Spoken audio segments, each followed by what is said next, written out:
لا نصور يا اخي هون برا.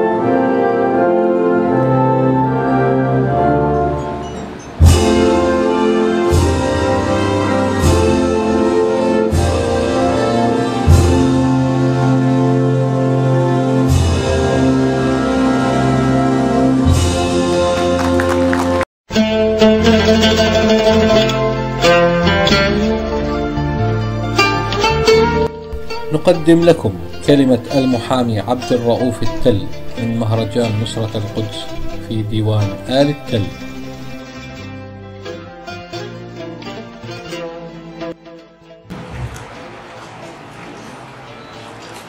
في البداية أقترح على رئيس بلدية إربد الكبرى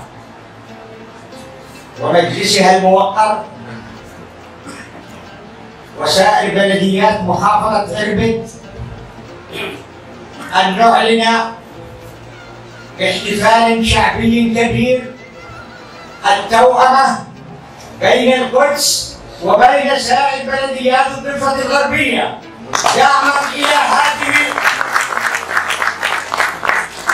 المدن الفلسطينية الصامدة بوجه الخطر الصهيوني، وهم الذين يدافعون عنا وعن أطفالنا ونسائنا، ولا سمح الله لو سقطوا لسقطنا معهم. يعيش جلالة الملك الأعظم! عيش! يعيش جلالة الملك الأعظم! عيش! القدس جلالة الملك الأعظم! عيش! القدس أيها الإخوة هي مدينة الصراع في الشرق الأوسط، وأذكر قصة ذكرها المجاهد المرحوم عبد الله التل وهو يقود كتيبة من كتائب الجيش العربي عام 1948 عندما كانت الكتيبة تحاصر الحي اليهودي. جاءه أمر خطي من سيء الذكر كلوب باشا، قال له ارفع الحصار عن الحي اليهودي وإياك أن تقترب منه. فما كان منه إلا أن اتصل بجلالة المغفور له الملك عبد الله رحمه الله وقال له جاءني أمر من قائد الجيش كلوب أن أرفع الحصار عن حي اليهود وأن لا أقاومهم. قال له إياك ثم إياك يا ولدي أن ترفع الحصار عنهم، اقتلهم دمرهم ولا تبقي منهم أحد. إن القدس إذا سقطت منا سقطت كل فلسطين، لا بل سقط كل العالم العربي. رحم الله عبد الله التل ورحم الله المغفور له الملك عبد الله.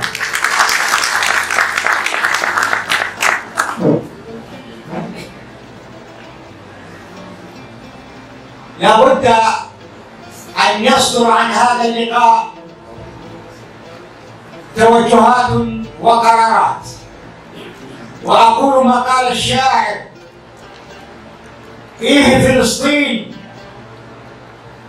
للتاريخ دورته وللحوادث إيراد وإصدار. إنا على موعد يا قدس فانتظري يأتيك عند طلوع الفجر جرار. جيش تدرع بالإيمان يدفعه لنصرة الحق تأكيد وإصرار. شعب آل على نفسه ألا يكون صدى حتى تعود إلى أهلها الدار. لا عذر للعرب عند الله إن سكتوا وبات في القدس من يهود ديار. أيها الإخوة، اليوم اجتمعت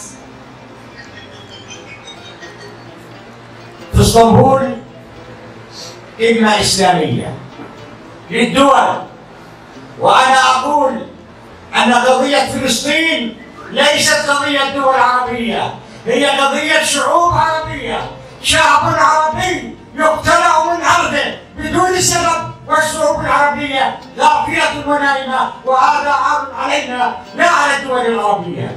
نحن الشعوب الذين نقتل، نحن الذين ندفع إذا لم نقف إلى جانب الشعب الفلسطيني وندعمه بكل ما أوتينا من قوة، فإن غدا سنكون نحن الضحايا وأطفالنا هم الضحايا، وإبن ستكون ضحية من هذه الضحايا إذا لم تستيقظ الشعوب العربية وتدرك أن الجهاد فرض عين على كل مسلمة، على كل مسلم ومسلمة، وعلى كل مسيحي، وعلى كل مواطن يعيش على هذه الأرض الطيبة المباركة. الشعوب العربية هي التي يجب أن تتحرك. الذي يعيش في القدس شعب عربي، لا رؤساء الدول العربية. أروني حاكما عربيا الآن يعيش في القدس، لا أحد. الذين يكافحون ويقاومون أبناء الشعب في القدس وأبناء الشعب في كل المدن الفلسطينية. وأنا عندما قلت توأمة أعني ما أقول، أن تكون المدن الأردنية التي هي تعيش على الضفة الشرقية لنهرنا الخالد سندا وعونا للمدن الفلسطينية التي تعيش على الضفة الأخرى من نهرنا الخالد، نهر الأردن. ولا نريد أن نرى الشعوب العربية مطأطئة الرأس ينطبق عليها ما قال الشاعر: أطبق نعيب أطبق يا خراب، أطبق على متبلدين شكى خمولهم الذباب، لم يعرفوا لون السماء لفرط من حنت الرقاب، ولفرط ما ديست رؤوسهم كما ديس التراب. نريد لرؤوس الشعوب العربية أن تكون عالية، أن تصل إلى السماء بكبريائها وشموخها. إن فلسطين الآن والشعب الفلسطيني يدافع عن أراضينا، عن وجودنا، ولا بد أن نقف معه وقفة حقيقية. أيها الإخوة، إنهم يريدون الآن أن ننسى التاريخ وأن ننسى الجغرافيا. لا بد أن نعلم أولادنا تاريخ فلسطين وتاريخ الأمة العربية، لأن الأمة التي ليس لها تاريخ لا تستحق الحياة على الإطلاق. ونحن لنا تاريخ مشرف وتاريخ مقاوم لا بد أن نحييه، وأن نخلق الشجاعة والإقدام في نفوس أطفالنا ونسائنا وبناتنا ورجالنا، لأن عدونا لا يرحم. يؤسفني أن أقول أن ترامب لم يعد كما حصل في وعد بلفور. للأسف أنه قرر أن تكون القدس عاصمة لإسرائيل، وهذا القرار باطل صحيح، لكن لن يسقط هذا القرار إلا إرادة الشعوب العربية في القاهرة، في بغداد، في مراكش، في المغرب، في كل مدينة عربية. لا بد أن تبقى الجماهير تتحرك ليلا نهارا لإسقاط هذا القرار ولإسقاط الحركة الصهيونية في المنطقة العربية على الإطلاق. إن الخطر يهددنا وهو قائم وحال، ولا نواجهه بالأغاني ولا بالأناشيد، بل نواجهه بالدم، بالنار، باللهب، بأن نصنع القوة الحقيقية لهذه الأمة بعيدا عن النفط ومغرياته. الإرادة البشرية أقوى ألف مرة من القنابل الذرية. الإرادة البشرية أقوى ألف مرة من الدولارات ومن المليارات. أن نصمد في وجه عدونا وأن نخطط لمواجهته واجب وطني. وأقترح أيضا على كل مؤسسات المجتمع المدني في إربد أن يكون هناك بصفة دائمة ومستمرة أسبوع لنقرأ التاريخ على شبابنا، وهو قد اختفى في المدارس. كنا ندرس في المدارس قضية فلسطين، الآن الحمد لله بطلنا ندرس قضية فلسطين كأي هداف. سنقرأ القرآن، وأقولها بصراحة إن فلسطين لن تتحرر إلا بالحل القرآني. وأعدوا لهم. عندما قال الله سبحانه وتعالى: وأخرجوهم من حيث أخرجوكم. أخرجونا من فلسطين، ولا بد أن تكون عقيدتنا أن نخرجهم من حيث أخرجونا، ونحن الأعزة وهم الأذلة. كان بودي أن أشكر الحضور والذين شرفونا هذا المساء، والذين أثاروا وعينا بكلماتهم الطيبة، ولكني أتطلع أن يكون ذلك في نهاية هذا اللقاء. وما أروع الكلمات التي حكاها في يوم من الأيام أحد شعراء مصر وغناها محمد عبد الوهاب عندما قال: أخي جاوز الظالمون المدى فحق الجهاد وحق الفدا، أنتركهم يقصفون العروبة أرض العبوة والسددا، فجرد حسامك من عنديه فليس له بعد أن يغمدا.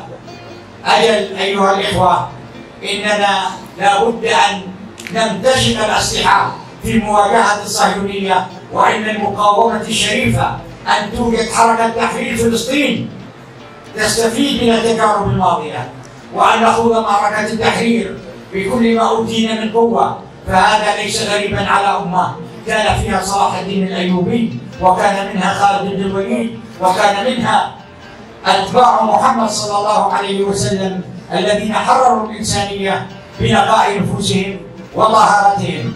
شكرا لكم، وشكرا لمن تحدث في هذا اللقاء الطيب المبارك. وآمل من رئيس بلدية إربد أن يضع الاقتراح موضع التنفيذ بأن الحركة شعبية، ويجب أن تكون شعبية، والخطر الصهيوني لا يرحم، الخطر الصهيوني لا يرحم. أذكر أنني قرأت أمس مقال لعدنان أبو عودة قال فيه: بعد 67 اجتمعت حكومة إسرائيل أو حكومة الصهاينة، عفوا أن أقول حكومة دولة إسرائيل ولن أقولها، السلطة الغاشمة الصهيونية. الآن نحن ماذا سنعمل في الأراضي التي احتليناها؟ فما كان من رئيس وزراء إسرائيل، أعتقد كان شكولا هذاك الوقت، قال: نحن لم نحتل الأراضي ولكننا حررنا أراضينا من أعدائنا العرب وأبناء فلسطين. لا بد أن نرد عليهم ردات قوية وحاسمة، وإن غدا لنظيره قريب. نحن أبناء قضية، ولا بد أن تنتصر هذه القضية، قضية فلسطين، قضية عرب، قضية مسلمين، قضية مسيحيين، قضية شرفاء في العالم بأسره. ويجب ألا نعطي الفرصة للصهيونية أن تنتصر علينا. وشكرا لكم، والسلام عليكم ورحمة الله وبركاته.